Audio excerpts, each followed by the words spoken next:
अपने जिज्ञासु श्रोताओं की इच्छा अनुसार आज हम अपने चैनल हिंदू धर्म दिग्दर्शन के माध्यम से शोध शिरोमणि रामकर नाम की अपनी आध्यात्मिक कृति की प्रथमानुभूति का तृतीय पाठ भावार्थ सहित आप लोगों के सामने प्रस्तुत कर रहे हैं।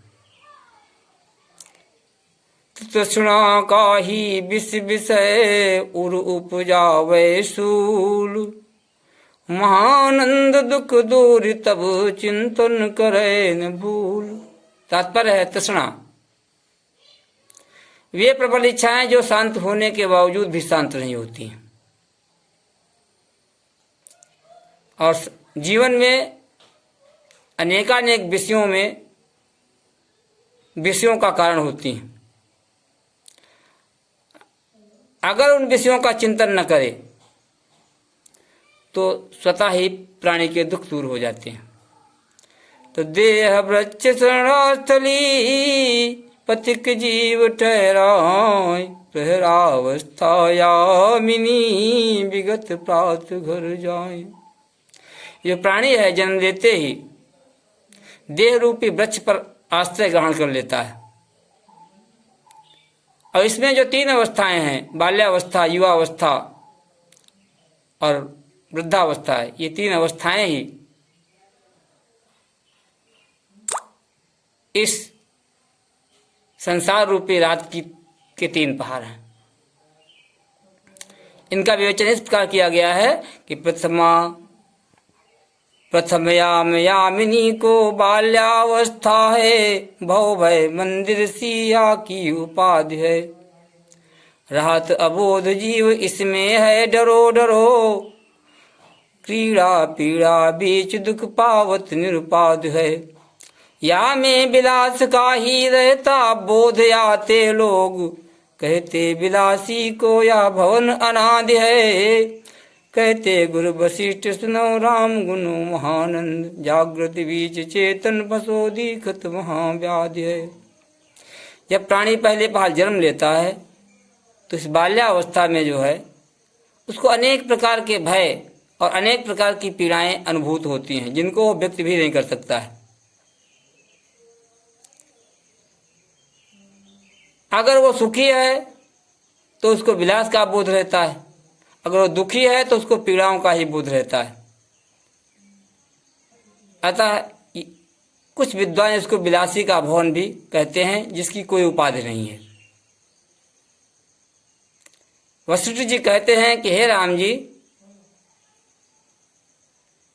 ये ध्यान देने की बात है कि इसमें जागृत बीज अर्थात जो है आत्मा की जो जागृत अवस्था होती है वो चेतनता को प्राप्त करने के बावजूद भी जो है महान व्याधियों में फंसा रहता है। शिक्षा दीक्षा व्यवस्थायाम दूसरे हो, गुण दोषों का संग्रहण त्याग करे सब कोई। दूसरी अवस्था होती है युवावस्था। तो युवावस्था के बीच में जो कौमार्यावस्था होती है, अधिकांशतः जो है उसको न बाल्या में जोड़ा जा सकता है न युवा में, वो मध्य की अवस्था होती है। और शिक्षा दीक्षा जीवन सुधारने की और बिगाड़ने की सारी व्यवस्थाएं इसी अवस्था में होती हैं। इसमें गुण दोषों का संग्रह, देश काल वातावरण और परिस्थितियों के अनुसार प्राणी जो है गुणों को ग्रहण करता है तो दोषों का भी संग्रहण करता है। गुण दोषों दोनों का संग्रह और समाधान होता है। युवावस्था है सर्वोत्तम सर्वश्रेष्ठ, जबकि काम क्रोध मोह मदनाधिकाई हो। समदम दया क्षमा सरली संतोष युक्त, समदम दया क्षमा सरली संतोष युक्त, विनयी श्रेष्ठ पुरुषन को जीवन सुखदायी हो। करुणा से प्रकाशित हो उन्नत लाट जिसमें, ऐसी आकाशारण दुर्लभ तरुणाई हो। कहते गुरु वशिष्ठ सुनो राम गुनो महानंद, उत्तम योग यो तिनको जीवन सुखदायी हो। तो दूसरी अवस्था जो युवा अवस्था होती है, इसमें कुछ विशेषताएं हैं। सर्वश्रेष्ठ है, सर्वोत्तम भी है, जबकि इसमें काम क्रोध लोभ मोह मद इत्यादि की अधिकता न हो। सम समानता का भाव, दम दमन की क्षमता, दया दया का भाव, क्षमा क्षमा करने की क्षमता, सरली सरलता का भाव और संतोष से युक्त और विनय भाव से जैसे श्रेष्ठ गुणों से युक्त जो पुरुष होता है उसका जीवन वास्तव में सुखी रहता है। और करुणा से जिसका उन्नत ललाट प्रकाशित रहता है, ऐसी दुर्लभ जो है युवावस्था इस संसार में सभी को प्राप्त नहीं होती है। बसरी जी कहते हैं कि हे राम जी, आत्मा इस तृतीय अवस्था में यदि उपरोक्त गुणों को धारण कर ले तो उत्तमता को प्राप्त करती है और उस युवक का जीवन भी जो है सदैव सुखी रहता है। और वृद्धावस्था तो है ब्रह्मा को मुहूर्त हस, पर न सभी प्राणी को महत्व या ज्ञात है। जागत सो पावत किंतु सोवत सो खोई देत, अपावत सो पुनीत और खोवत सो न सात है। मस्तक रूपी पर्वत के शिखर पर श्वेत श्वेत, बात पित्त कफ कोप कुमुद लखात है। कहते गुरु वशिष्ठ सुनो राम गुणो महानंद, रूप रस गंध अंत अंत पछतात है। वृद्धावस्था जो है यद्यप सभी अवस्थाओं में सर्वश्रेष्ठ है, क्योंकि इसमें मुहूर्त भर भी अगर उत्तम सदगति से काम ले लिया जाए, सद्बुद्धि से काम ले लिया जाए तो प्राणियों का उद्धार हो सकता है। लेकिन जो प्राणी जीवन भर भोग में फंसे रहते हैं वे ऐसा कैसे कर सकते हैं। जो उचित समय पर जागृत होकर के वृद्धावस्था में भी अपनी मुक्ति का उपाय कर लेते हैं वो इस भवसागर से पार हो जाते हैं, वो पुनीत हो जाते हैं। और जो उचित समय पर भी उपाय नहीं कर पाते हैं उनको तो नष्ट होना ही होना है, क्योंकि वृद्धावस्था में शरीर की जर्जर अवस्था के साथ साथ जो है मस्तक पर सफेद सफेद जो है बाल जो हो जाते हैं वे बात पित्त कफ जो है से उद्भूत कमल जैसे प्रतीत होते हैं।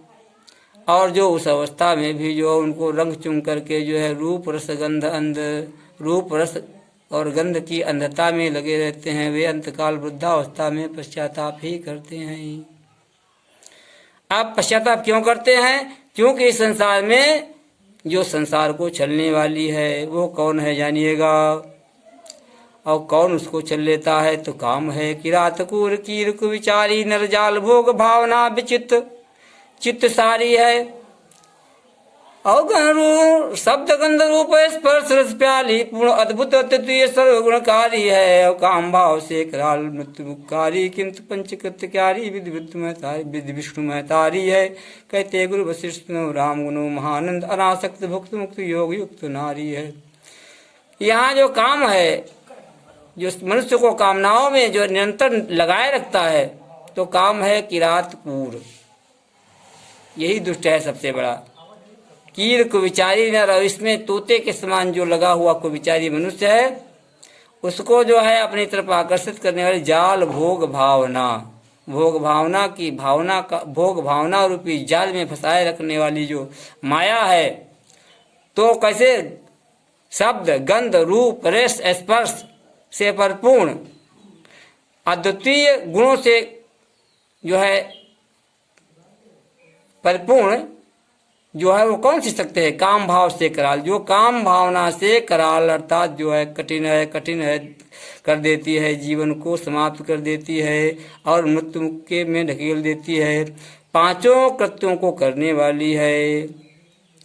ऐसी ये महामाया विधि और विष्णु को भी उत्पन्न करने वाली जो नारी है वो अनासक्त भाव से जो भुक्त होते हैं भोग करते हैं वो तो मुक्त हो जाते हैं। और जो मोह माया से युक्त जो है काम भाव से उसका भोग करते हैं वो अंततः जो है संसार सागर में बंधन में बंद करके नाना प्रकार के क्लेशों को उठाते हैं। तो कामदेव की किंकरी करती मन को खिन्न, कर कर से कोमल कमल होई सहज जो छिन। ये कामदेव की किंकरी जो नारी है ये मन को खिन्न करती है, और हाथी के समान भी बलवान मनों को जो है कोमल से कोमल रज्जुओं में बांध करके छिन्न भिन्न कर देती है। पानी पंख मिलावता जो प्रमत्त गजराज, मानव के मन को मथत त्यों नंग महाराज। जिस तरीके से कीचड़ और पानी प्रबल हाथी जो है, प्रबत्त हाथी एक में मिला देता है, इसके पश्चात उसको शुद्ध पानी का भान नहीं रहता है, उसको कीचड़ ही पीना पड़ता है, उसी प्रकार के मानव के मन को इस कामना रूपी नारी ने इतना कामना रूपी नारी इतना मत देती है कामदेव के संयोग से कि उसको कुछ भी क्या सही है क्या गलत है ये दिखता ही नहीं है। अब इस मंथन में क्या होता है कि दूध दही के मते से नर पावत नवनीत, किंतु मन मते वृद्धता या वैराग्य पुनीत। दूध दही के मतने से जिस प्रकार मक्खन की प्राप्ति होती है, उसी प्रकार मन का मंथन करने से या तो जर्जर अवस्था वृद्धता प्राप्त होती है या फिर वैराग्य प्राप्त हो जाता है। ये मंथन का रहस्य है। कौन अपने मन को किस प्रकार मथता है।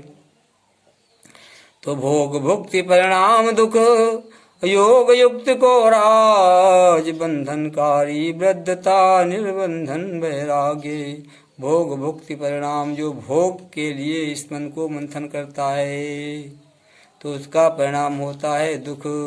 जो योग के संयोग से मन का मंथन करता है उसका परिणाम है मुक्ति। तो बंधनकारी वृद्धता, वृद्धता जो है वो बंधनकारी है, अर्थात अगले जन्म में भी शरीर को पुनः जो है इस संसार सागर में डालने वाली है। निर्बंधन वैराग्य, जिसके मन में वैराग्य उत्पन्न हो जाता है वृद्धावस्था में, उसके समस्त बंधन कट जाते हैं। इस प्रकार जो है इति श्री पंडित बाल गोविंद वाजपेयी स्मृत्य जीवन उद्देश्य बोधि नाम प्रथमानुभूति ओम तत्सत। यह प्रथम अनुभूति समाप्त हुई है। अगले दिन आप लोगों को जो है द्वितीय अनुभूति का पाठ करके हम सुनाएंगे।